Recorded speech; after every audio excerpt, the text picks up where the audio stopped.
Thank you. Thank you, Mr. Chairman. Thank all of you for being here today. And common sense sounds like something we definitely agree on, even though I didn't know your dad. I can agree on that. So we look forward to the testimony today. The EPA's so-called Good Neighbor Rule is the latest version of a regulation that has gone by many names, and I've been on this committee for 8 years. I've seen it in different names. It has previously been called the Cross-State Air Pollution Rule, or CASPR, the Ozone Transfer Rule, and the NOx Federal Implementation Plan. But they all refer to the same rule, and this is a topic that we've discussed. While being a good neighbor is great, and we all want to be good neighbors, the name is a bit of a misnomer. It's a $14 billion cost rule targeting states that are energy suppliers in our nation and our industrial heartland. So what does that cost us? It costs us, what does that $14 billion in costs get us? Unfortunately, the rule will not change any non-attainment areas to attainment in the downwind states. Instead, it places a burden on states that will help provide our nation with power, manufactured goods, and building materials as though we're in different economies. As we try to make ourselves competitive against rivals like China, bring back and reinforce our supply chains, and make generational investments in our infrastructure, which we are doing now, having our states that provide electricity and manufactured goods to their neighbors is not just the most sustainable solution. We have to compete as one nation.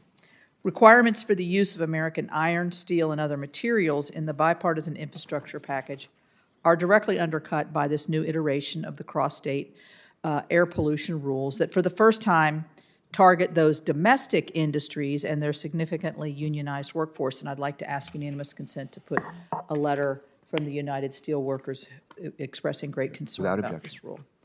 As we have heard from those sectors, broader concerns about the retirement of baseload energy generation that may reduce the reliability and cost of energy for plants that were built because of those assets. So perhaps this regulation might be more aptly named the headwind rule, because that is what this will be for American workers and consumers. With that table setting out of the way, let's talk about what states with the final headwind rule will impact. It targets 23 states for interstate transport of air pollution. Well, that's down from 26 states in the original proposal. There are still 2 states, Tennessee and Wyoming, in regulatory limbo because the EPA has deferred action on these. The only state that was dropped from this was Delaware. Now, with all due respect to the chairman, that's an interesting omission, isn't it? You and somebody else we know well is from Delaware, right? Chris Coons. That's a good one. As I mentioned earlier, this rule is going after power plants and industries, including iron, steel, cement, concrete, pulp and paper, natural gas pipelines for the very first time. So it's a much broader rule impacting more states, which is going to put us in uncharted waters, I believe, as to the implementation.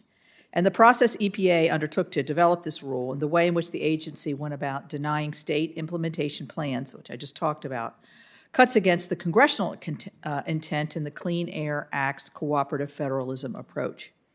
For instance, West Virginia's pending State Implementation Plan, or SIP, was denied along with 18 other states in January. But this was a legal step that EPA took before so they could federalize the issue and require a one-size-fits-all, or a FIP, which is a federal implementation plan. With witnesses representing 3 different states, I look forward to hearing from them on how the SIP development process typically works and who knows the intricacies of their states better than the hardworking folks that we have with us today. I'm very glad to see Arizona here because I know they have a unique state. They have a unique case. Being downwind from California, as well as having international transport of pollutants from China and Mexico that affect its attainment on various air regulations, and facing potential incorporation into this rule, I look forward to hearing Ms. Peters' views on what this may mean for her state. It would be a shame if the only hypothetical benefits for Arizona are as a result of shuttering or reducing shifts for manufacturing sites in California, because that seems the most likely outcome. And it will leave Arizona, if it doesn't happen, to be sanctioned under tightened national ambient air quality standards for ozone and particulate matter that the EPA is working on. I'm not even sure the EPA knows what the ramifications of this will be for states or the impacted sectors. My office has heard repeatedly from the industries being regulated for the very first time under this rule, under the Office of Air, that the EPA did not understand the businesses or the technologies that they were attempting to regulate. That does explain the significant changes in covered facilities and components between the original proposal and the final rule, which we're glad about that. But even with those changes, there will be hidden costs for Americans in the form of higher prices, delayed or unbuilt infrastructure, potentially lost jobs, and that could result in litigation. So I truly hope that the EPA knows when they take action that it is likely to shut down our nation's industries. It does not mean the need for those products will disappear. Instead, it merely moves the need for these abroad to countries with lower environmental standards, the opposite of what both parties are trying to accomplish in terms of reshoring our manufacturing base. This rule is just one piece of the administration's plan to target affordable, reliable baseload power generation. As we know from a presentation in February of 2020, the EPA has been developing a number of new regulations drafted to disproportionately affect coal and natural gas power plants.